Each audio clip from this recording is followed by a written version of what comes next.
Welcome to Week 6, boys. The 4 Netflix and Chill here, checking in for the favorite game show of the league, Kid Can Scoot. This week we'll go over the top 5 fastest plays in the league. We're going to call it the fastest 5. And here we go. Number 5. It's going to be Tyreek Hill. Tyreek's going to go over the hill and through the woods all the way to pay dirt at a whopping 20.43 miles per hour, and that's 6. Checking in at number 4 is Saquon Barkley. Gets to the outside and he gallops down the backstretch all the way to the house for a long touchdown, 20.74 miles per hour. Number 3 on the list, Marquise Scootwin, running by everybody here, turning on the jets as he catches this one, takes it to the house. There he goes, 21.01 miles an hour, and then hits a dance like K-Mish at Buford's on 6th Street. At number 2 this week, we have Antonio Brown, a 31-yard touchdown reception, blows by everybody, and gets to the house, 21.13 miles per hour. Kid Can Scoot. Which brings us to number 1 of the week. We get to Mr. Kid Can Scoot himself, hitting the brakes and then accelerating down the sideline past Patriot defenders at a whopping 21.31 miles an hour, and then gets a little natty light in his face. Drink up, my friends. You're Mr. Kid Can Scoot. That does it for this week's Fastest 5. We will see you next week on everybody's favorite game show, Kid Can Scoot. Alright, gents, for this week's personal video, we're going to do the beta version of Cuddy's Corner, featuring, this week we're going to feature Fnatic. So what I'm going to do is cut through a bunch of your games. I'm going to pick a player and based on stats and Fnatic, tell you if they're a stretch play or if they're a winner. Alright, let's get started. Saved by the Bell versus Mixon Micheladas. We're going to look at Corey Clement versus unknown quarterback. Corey Clement, you're seeing a lot of red zone touches, was exactly what you want to see because last week on his feature role, a man only got 11 attempts for 43 yards, which is pretty bad considering that's under 40% of all the touches on that team. Either they were easing him in or they really just are, it's a running back by committee back there, which I think it is. On the other side here, unknown quarterback, I'm going to assume you're going to get Baker Mayfield. And he should. I mean, he's thrown over 43 times a game over the last 3, almost 300 yards a game. So you're really hoping that he hits that 300-yard mark and he gives you the bonus points there against, I believe he's going against Tampa Bay. It's the worst defense in the league. So we're going to say Mixon Micheladas with Baker Mayfield. Winner, Corey Clement, stretch. Crying Jordans versus TD in your mouth. I'm going to focus on 2 wide receivers here. First of all, Mike Evans. If you're looking at his fantasy output, the last couple of weeks it's been downhill. If you combine this with his receiving stats, we're looking at a downward slide. What does this coincide with? Coincide with this boy Jameis Winston being back. I appreciate the stack of Winston and Evans. I just don't see the results. On the other side, we're going to focus on Josh Gordon. Everyone loves a good little Gordon. Got total opposite direction. We can see receiving stats going up.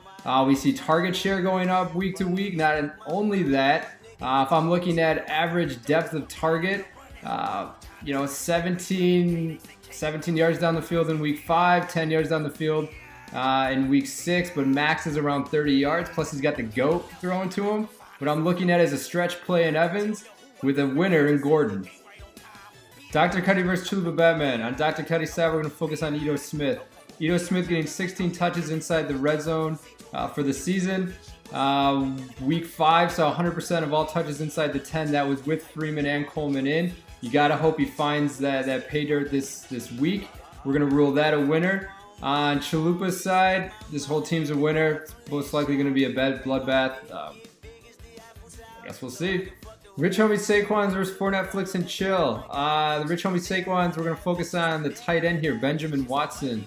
Looking at 4.3 targets per game over the last 4, catching 3.3 of those for about 41 yards a game. And it's about 12% target share. So basically this dude's getting wide open in order to gain his yardage. Because if you look at his air yards per reception over the last 3 games, about 12.1. What you're really hoping for here is that he makes a few splash plays, maybe scores a touchdown. We're going to call that a stretch. Although on this team, it doesn't fucking matter. You could literally play nobody and you would still win. On Fortnite's Flicks and Chill side, we're going to look at the Chicago Bears. Unfortunately, Fnatic doesn't have a lot of defensive data built in yet. But you got the Chicago Bears going up against Tom Brady, the GOAT. It's a terrible decision. Well, we're going to throw a flag on that.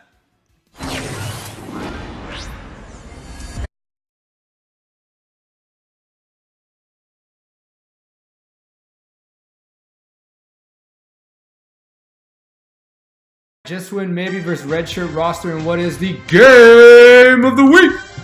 We're going to focus on 2 wide receivers here. We're going to focus on Jarvis Landry and Christian Kirk. Jarvis Landry is just seeing a slide across the board. So you can see his receptions are going down over the last 3 weeks. You can see his target percentage is going down the last 3 weeks, which just means Baker Mayfield's just not looking at him as much. More importantly, when he does catch the ball, he's not catching it that far down the field. So you can see his air yards from the line of scrimmage on receptions are just plummeting. Last week, he had an average of 0.5.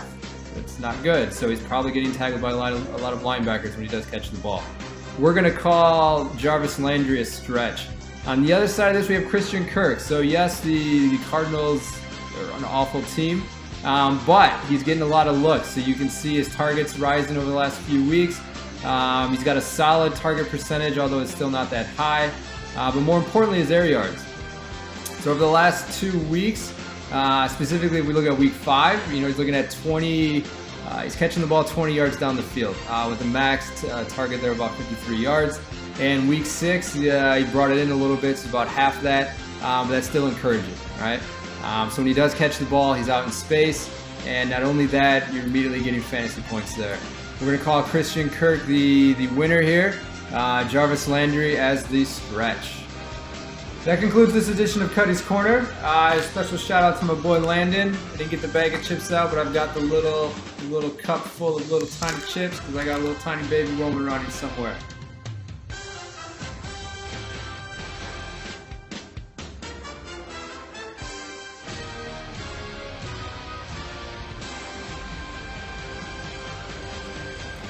All right, Brandon here for your expert fantasy advice from a non-expert. Clearly, I'm not an expert if you look at my record. But tip this week, don't blow your fab load too early. You saw Brad sitting there at $0 with just a trash heap of quarterbacks to pick up this week.